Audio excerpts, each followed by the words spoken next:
নন্দা, তোমার কি খুব অসুবিধা হয় আমার এই গিন্নির কাছে আসা, তার প্রতি খুব কেয়ার করা? কি বলছো কি তুমি অনুভবদা? তুমি জানো কিনি তোমাকে কতটা ভালোবাসে? তোমাকে দেখা ওর হ্যাবিট হয়ে গেছে, তোমাকে না দেখতে পেলে কান্নাকাটি করে, মিস করে ও তোমাকে। কিন্তু তোমাদের মা, মানে আন্টি বোধহয় তোমাদের ওখানে যাওয়াটা খুব একটা পছন্দ করে না। অবশ্য পছন্দ না করাটাই স্বাভাবিক।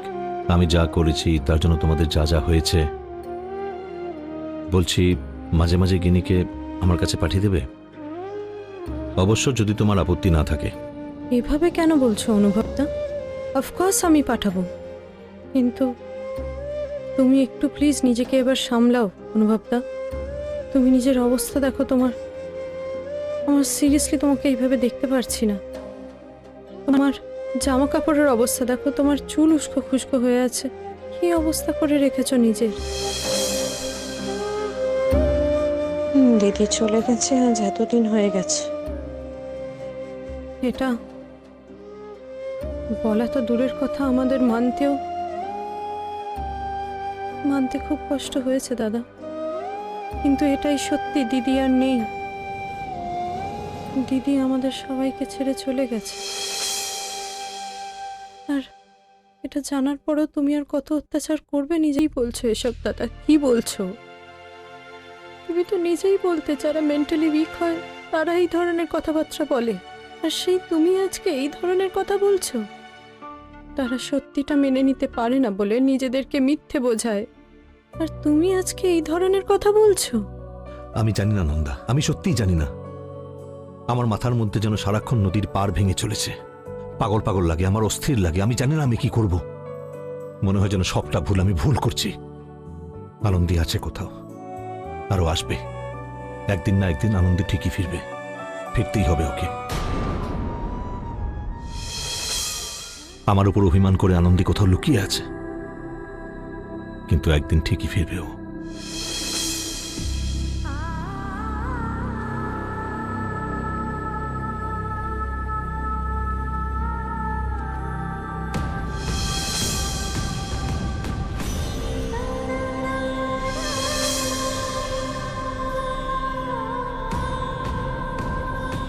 কেন চলে গেলি তুই দিদি? মানুষটার কি অবস্থা হয়েছে দেখছিস, আমাদের কি অবস্থা হয়েছে। কেন করলি তুই এটা, কেন করলি?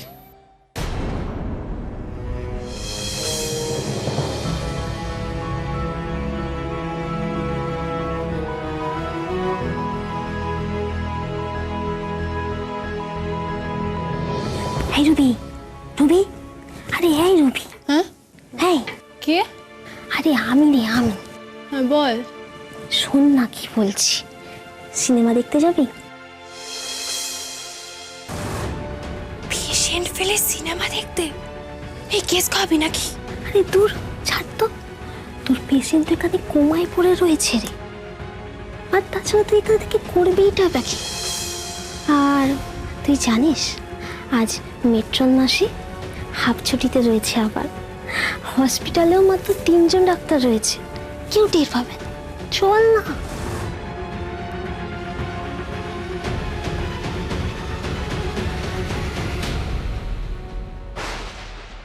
আর কি যাচ্ছে রে? আরে আমি আর মিতালি, আমাদের তো আজ ডিউটি শেষ হয়ে গেছে, আমরা যাচ্ছি, চল না। তাছাড়া সিনেমা দেখে তুই 6:30টার মধ্যে চলে আসবি, আর সিদ্ধার্থ ডাক্তার তো সেই 7টায় আসবে, চল না। যেতে পারে, কিন্তু ভয়টা কার রে?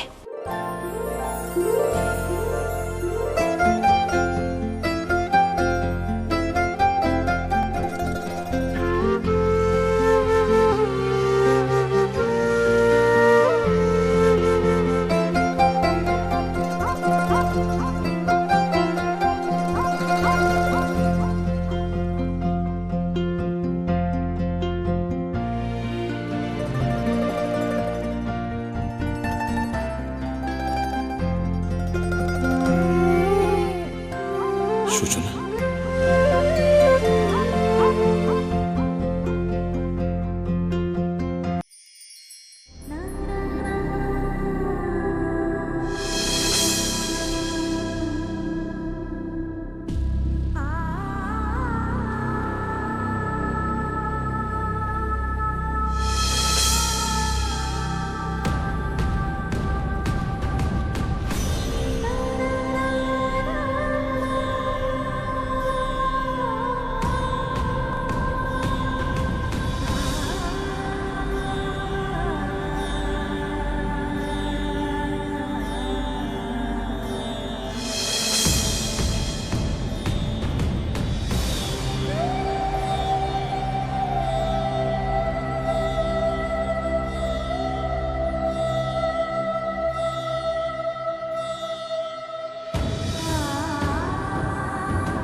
আনন্দী তুমি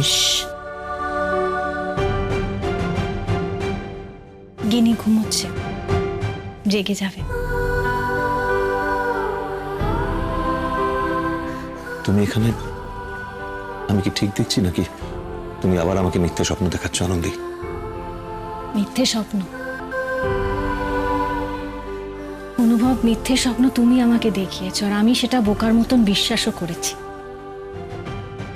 একটা সুন্দর সংসার, ভালো বর, তুমি নিজের হাতে সবটা ভেঙে চুরে একাকার করে দিলে। একটা একটা সন্দেহ ভরা সংসার দিলে আমাকে, যেই সংসারে ভালোবাসা অনেকদিন আগে ছুটি নিয়েছে। আনন্দী, আমাকে ক্ষমা করা যায় না? পারো না তুমি সবকিছু ভুলে গিয়ে আবার আমার কাছে ফিরে আসতে? আমি কি এতটাই খারাপ? অনুভব, অনেকটা দেরি হয়ে গেছে, আর সম্ভব না, অনেকটা দেরি হয়ে গেছে। কিসের এত তাড়া তোমার আনন্দী? কিসের দেরি হয়ে গেছে? কোনো দেরি হয়নি, এখন হাতে সময় আছে আনন্দী, আমি বলছি কোনো দেরি হয়নি। না অনুভব, সত্যি সত্যি অনেকটা দেরি হয়ে গেছে। আর এখন তো তোমার কাছে তোমার সূচনা আছে, তোমার সূচনা। শুধু আমার সূচনা কেন বলো? আমাদের সূচনা কেন? ও তোমার নয়? তোমার ইচ্ছে করে না ওকে একবার কোলে নিতে? আর আমাদের মধ্যে যে আসছে সেও তো এরকম ফুটফুটে হবে বলো?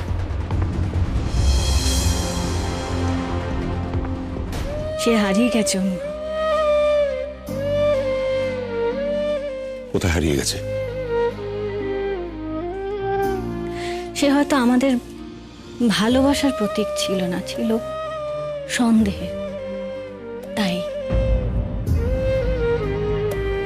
না আনন্দী, ও হারিয়ে যায়নি, ও হারিয়ে যেতে পারে না আনন্দী। ও ঠিকই আছে, ও আসবে, ও ঠিকই আসবে, ভালোবাসায় আসবে। ও আমাদের মধ্যে থাকা ফাটল মেটাতে আসবে আনন্দী। সেখানে কোনো সন্দেহ থাকবে না, থাকবে শুধু ভালোবাসা। তুমি শুনতে পাচ্ছ আনন্দী? আনন্দী, আনন্দী, আনন্দী।